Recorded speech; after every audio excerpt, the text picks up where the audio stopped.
AB Islamic Multimedia presents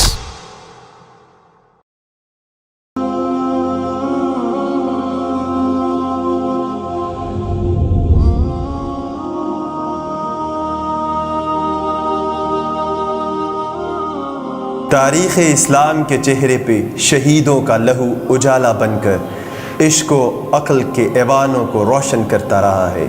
ہماری تاریخ شہادتوں کی نا ختم ہونے والی داستان ہے۔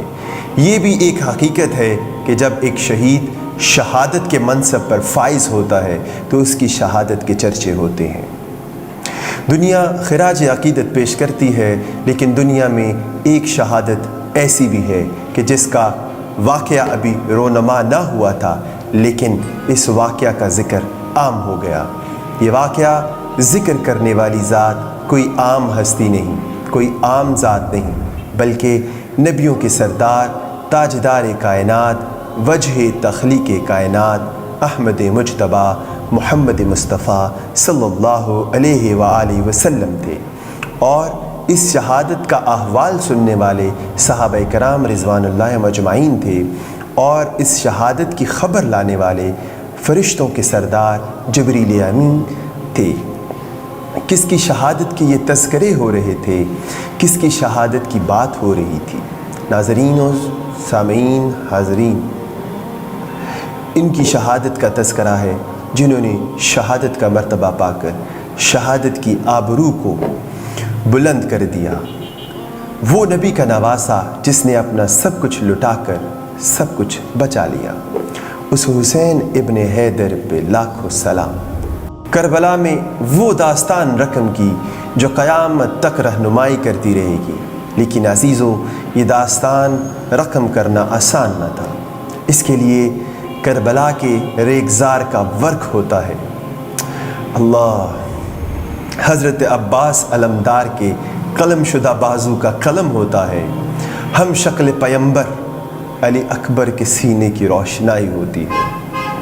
تب کہیں جا کر حسین یہ داستان تحریر کرتے ہیں۔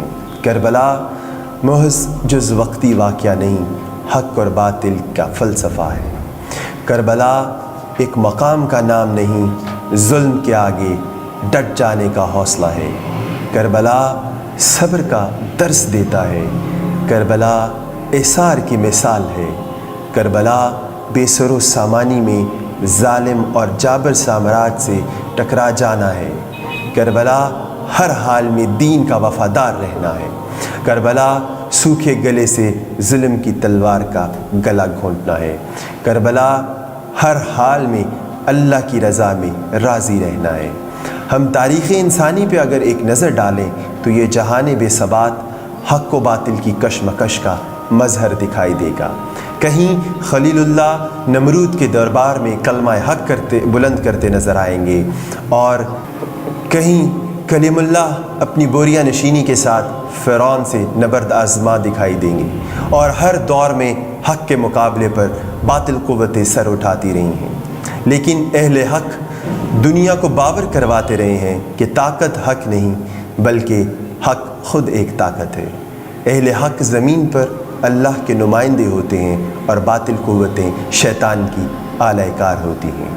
حضرت آدم علیہ السلام سے دین اسلام کا آغاز ہوا، اور انبیاء کرام علیہ السلام دین پہنچاتے رہے، باطل قوتوں کا مقابلہ کرتے رہے۔ دین اپنے ارتقائی مراحل طے کر کر خاتم النبیین تک کامل ہوا۔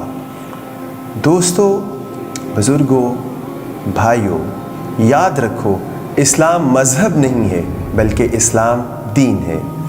مذہب کا دائرہ عبادات اور اخلاقیات تک محدود ہوتا ہے، اور دین پوری کی پوری حیات انسانی کا احاطہ کرتا ہے۔ دین مسجد اور خانقاہ کی حدود تک محدود نہیں ہے۔ دین فرد کا ذاتی معاملہ نہیں ہے، دین غالب ہونے کے لیے ہے۔ دین نماز، روزہ، زکوٰۃ، حج، نکاح اور طلاق کا نام نہیں، بلکہ اقتصادیات، معیشت، سیاست اور ریاست کا نام ہے۔ یزید چاہتا تھا کہ دین کی تقسیم کر لی جائے، نماز، روزہ، صبر و شکر و عبادت اور ریاضت، اس کا نظام امام علی مقام سنبھال لیں، اور معیشت، ریاست اور سیاست یزید کے تابع ہو جائے۔ اسی مقصد کے پیش نظر یزید نے حضرت امام عالی مقام سے مطالبہ کیا کہ یزید کی بیعت کر کے اس کے اقتدار کی توثیق کر دی دے، اس کے اقتدار کی توثیق کر دیں اور یزیدیت کو اپنے باطل نظریات رائج کرنے کی کھلی چھوٹ مل جائے۔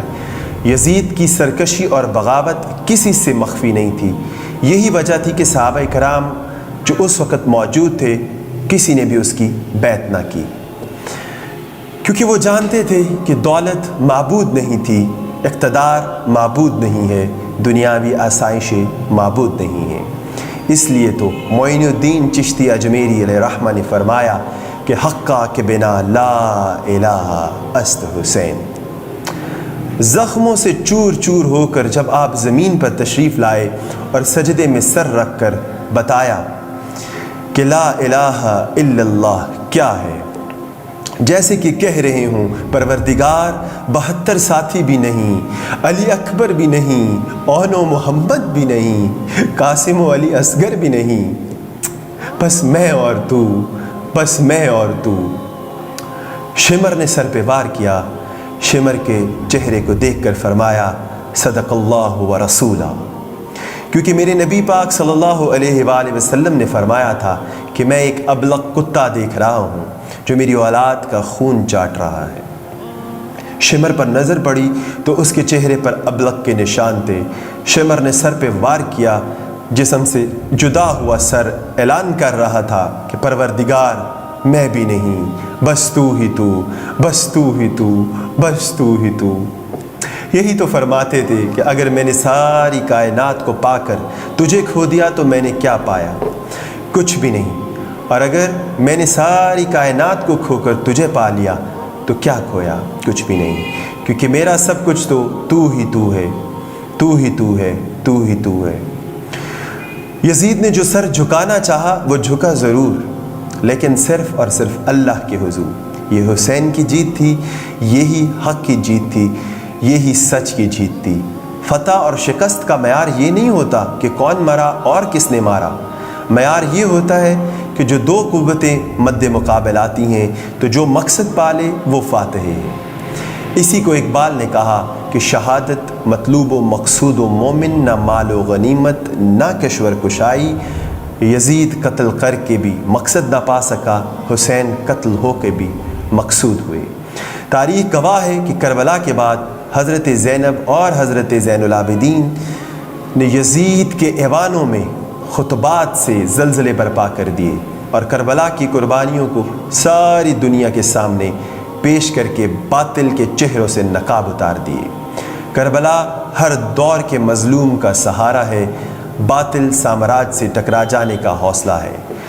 کربلا اب بھی حکومت کو نگل سکتی ہے، کربلا تخت کو تلووں سے مسل سکتی ہے، کربلا خار تو کیا آگ پر بھی چل سکتی ہے، کربلا وقت کے دھارے کو بدل سکتی ہے، کربلا قلعہ ہے فولاد کے جراروں کا، کربلا نام ہے چلتی ہوئی تلواروں کا۔